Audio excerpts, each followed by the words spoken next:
te espante. Tudo passa, só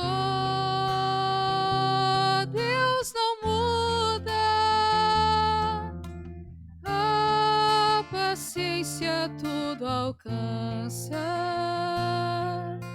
nada te falta com Deus no coração. Só Deus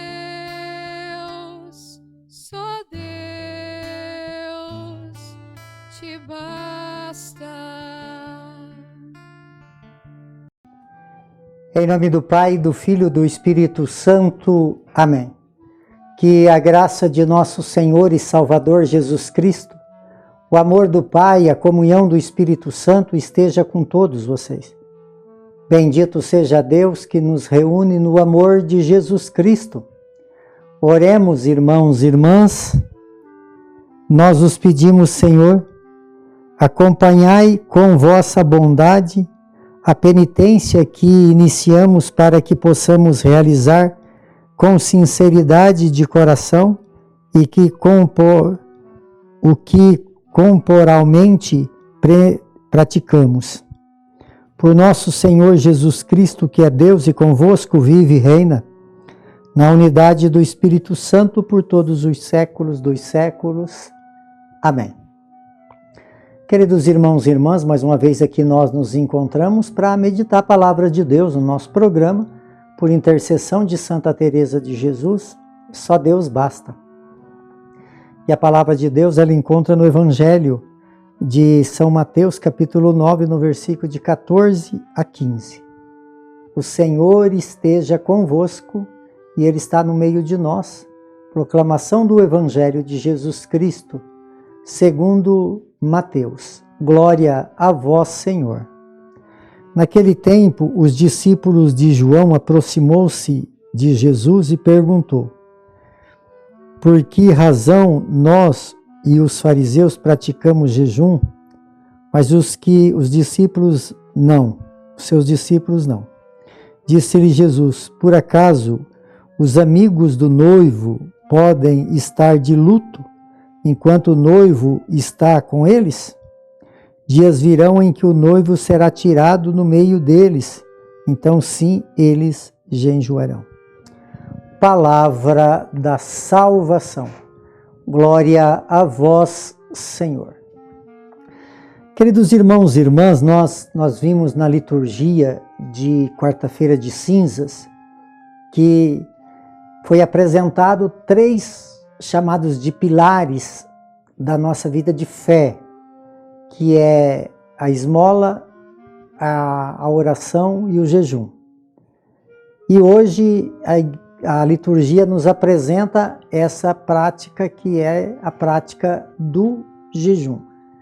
Então, aqui dá para nós entender pelo Evangelho e também pela primeira leitura, né, do livro de Isaías, que explica algumas coisas bem profundas, né, para que nós possamos compreender que essa prática, ela bem vivida, ela tem um sentido e um valor e um resultado muito importante.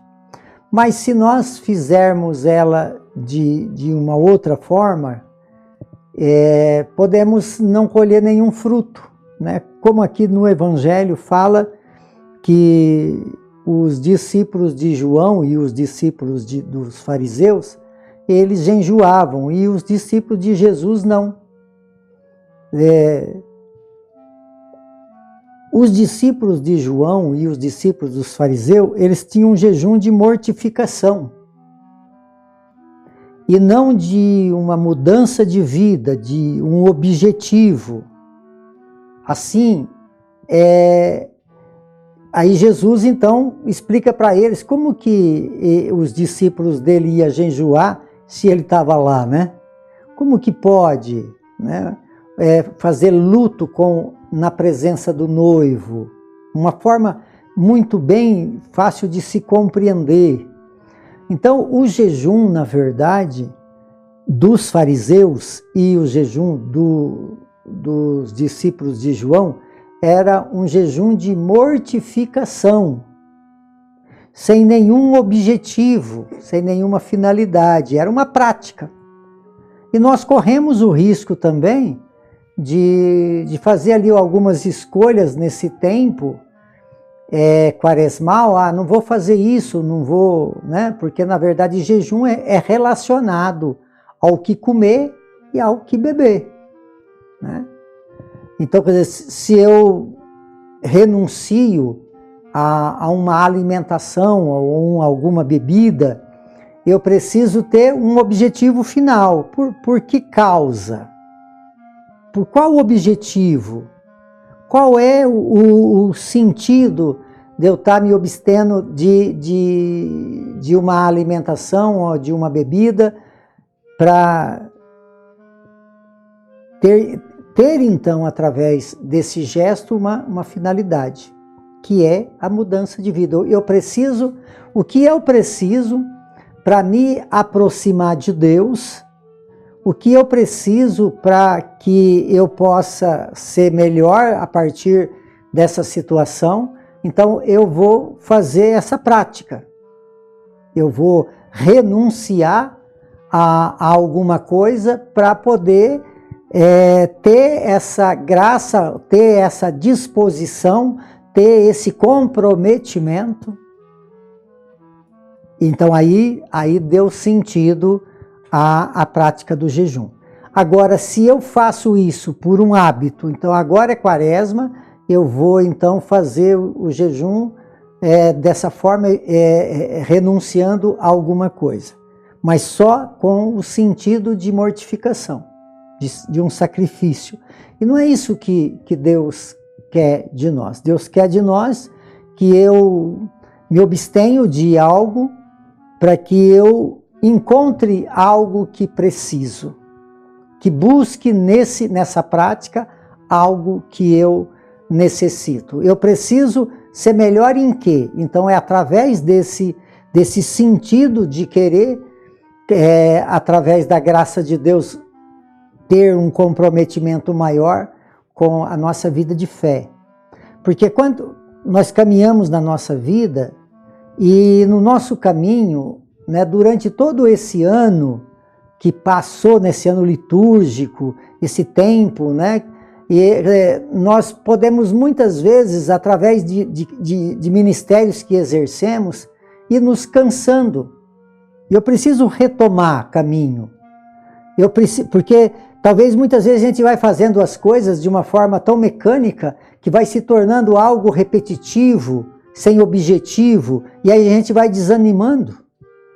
E não é isso que Deus quer. Deus quer que nós estejamos sempre convictos com aquilo que estamos fazendo, se realmente aquilo que fazemos é algo que conscientemente agrada o coração de Deus, eu preciso reinflamar esse espírito para que eu possa continuar firme na fé. Por exemplo, eu faço esse programa todos os dias, mas eu vou perdendo o entusiasmo, então eu tenho que renunciar a alguma coisa, no caso aqui a prática desse jejum, para que eu possa criar mais ânimo, que eu possa receber de Deus o discernimento, para que a qualidade da palavra venha frutificar mais. Então esse é o sentido, não fazer por fazer porque é quaresma, né? Não, eu tenho que ter um objetivo. E esse objetivo, então, não é só uma mortificação, mas é uma prática aonde eu faço a experiência com Jesus, que eu possa chegar na Páscoa, que é a Páscoa do Senhor, de uma forma ressuscitada com os meus objetivos e os desejos de Deus para a minha vida. Então, que Deus possa nos ajudar a viver essas práticas quaresmais de uma forma aonde nós agradamos o coração de Deus. Porque quando nós agradamos o coração de Deus, Ele tem para nós a resposta e a graça que Ele para nós já preparou bem antes dos nossos pensamentos. Por intercessão de Santa Teresa de Jesus, que desça sobre todos vocês, sobre todos aqueles que vocês amam, De uma forma especial, aqueles que se encontram enfermos, a bênção de Deus Todo-Poderoso, Ele que é Pai, Filho e Espírito Santo. Amém.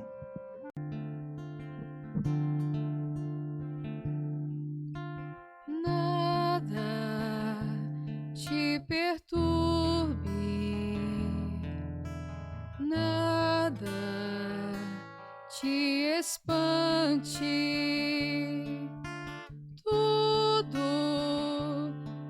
tudo passa, só Deus não muda,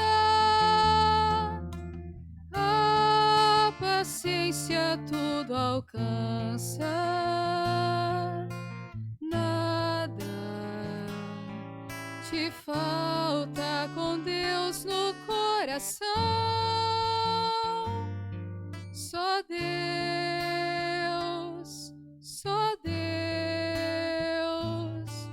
te basta.